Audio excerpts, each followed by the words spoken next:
मेरी दोनों बहू का इसमें स्वागत है। अंदर आ जाओ, तुम दोनों बहुत सुंदर हो, बहुत प्यारी हो। केसरी ऐसा सोचकर अपने मन में सोच रही होती है। अब मेरी दोनों बहू आ गई हैं, इस घर को अच्छे से संभाल लेंगी, जैसे कि मैंने संभाला है। ऊपर से अब ठंड में मुझे काम भी नहीं करना पड़ेगा। जैसा मैंने सोचा था उससे भी बहुत सुंदर है मेरा ससुराल। अपना ससुराल देखकर तो मुझे इतनी खुशी हो रही है कि बस क्या बताऊं। मेरी तो सारी ठंड भी भाग गई। यहाँ तो किसी चीज की कमी ही नहीं है। सच कहूँ तो बहुत सुंदर लग रहा है ससुराल। पहले तो मैंने बहुत गरीबी देखी है, लेकिन ससुराल में किसी चीज की कमी नहीं होगी क्योंकि सब बढ़िया है। दोनों बहू के चेहरे पर मुस्कान थी। तुम दोनों बहुत थक चुकी होगी और तुम्हें ठंड भी लग रही होगी। चलो, मैं तुम्हें तुम्हारे कमरे में छोड़ आती हूँ, उसके बाद तुम्हारी पहली रसोई की रस्म करेंगे। केसरी ऐसा कहकर अपनी दोनों बहू को उनके कमरे में लेकर जाती है, जहाँ दोनों बहू थोड़ी देर आराम करती हैं। कुछ ही देर में केसरी उनके पास आती है और उन्हें पहली रसोई की रस्म के लिए बुलाती है। तुम दोनों ने आराम तो कर ही लिया होगा, चलो पहली रसोई की रस्म भी कर लेते हैं। केसरी ऐसा कहने के बाद दोनों बहू को ठंड में रसोई में छोड़कर बाहर चली जाती है। थोड़ी ही देर में फिर से वो दोबारा आती है। मुझे माफ कर देना, मैं तो तुम्हें सामान निकाल कर देना ही भूल गई, अभी देती हूँ। केसरी रसोई में आकर एक कटोरी लेती है और उसमें 6 चम्मच चीनी डालती है, 2 गिलास दूध निकाल कर रख देती है और साथ में 2 कटोरी चावल निकाल के डोंगे में रख देती है। ये रहा सारा सामान। अब तुम अच्छी सी स्वादिष्ट खीर बनाकर सभी के लिए मीठे में लेकर आ जाना। केसरी इतना कहकर रसोई से बाहर चली जाती है और दोनों बहू एक दूसरे की तरफ देख रही होती हैं। लगता है माँ जी हमें कुछ ज्यादा ही भली समझ रही हैं। मुझे तो लगता है कि उन्हें ये लग रहा होगा कि हमें खाना बनाना ही नहीं आता। चलो, कोई बात नहीं, हम अपने हिसाब से बना लेते हैं। ज्यादा बनाएंगे ताकि रात को खाने को मिल जाए। खाने के बाद कुछ मीठा अच्छा लगता है। इस तरह आराध्या और राधिका दूध चीनी चावल निकाल कर ज्यादा सी खीर बना लेती हैं, जिसके बाद वो खीर परोसकर घर में सभी को देती हैं। बहुत अच्छी खीर बनाई है। वैसे ठंड में खीर अच्छी लगती है, लेकिन चलो खाना तो अच्छा बनाना आता है तुम्हें। कितनी अच्छी बात है, मेरी बहू तो बिल्कुल मेरे जैसी आई है, थोड़े सामान में ही अच्छा खाना बनाना। केसरी ये सोचकर बहुत खुश हो रही होती है।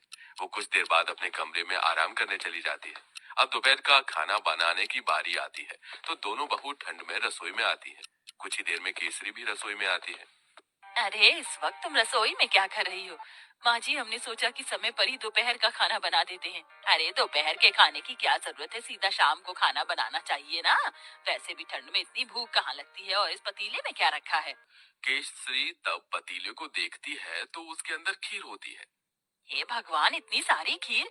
तुम दोनों ने इतनी सारी खीर कैसे बना दी, जबकि मैंने तुम्हें सिर्फ 2 कटोरी चावल दिए थे, 2 गिलास दूध दिया था। अरे माँ जी, हमने ज्यादा इसलिए बना ली थी ताकि हम रात तक आराम से खीर खाते रहें। हे भगवान, तुम्हारा पेट है कि कुआं? आज के बाद ऐसा बिल्कुल नहीं होना चाहिए। जितना मैं सामान दूंगी उतना ही बनेगा। ठंड में इतना खाना कोई नहीं खाता।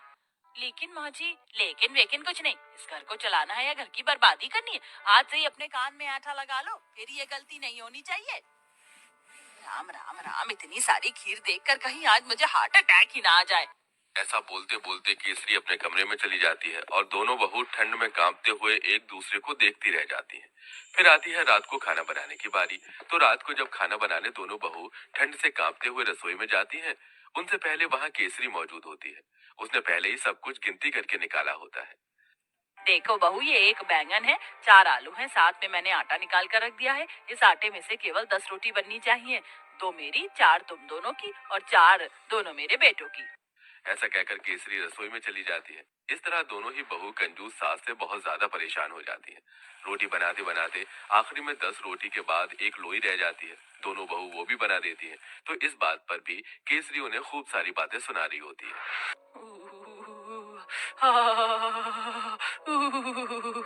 बहुत ठंड लग रही है। एक तो घर के सारे काम करो, ऊपर से खाना भी बनाओ, तो गिनती का।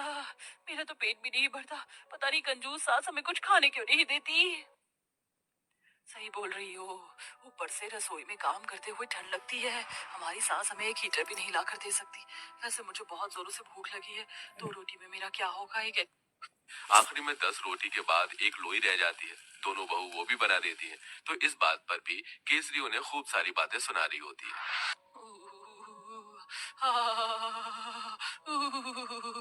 बहुत ठंड लग रही है। एक तो घर के सारे काम करो, ऊपर से खाना भी बनाओ, तो गिनती का। मेरा तो पेट भी नहीं भरता। पता नहीं कंजूस सास हमें कुछ खाने क्यों नहीं देती।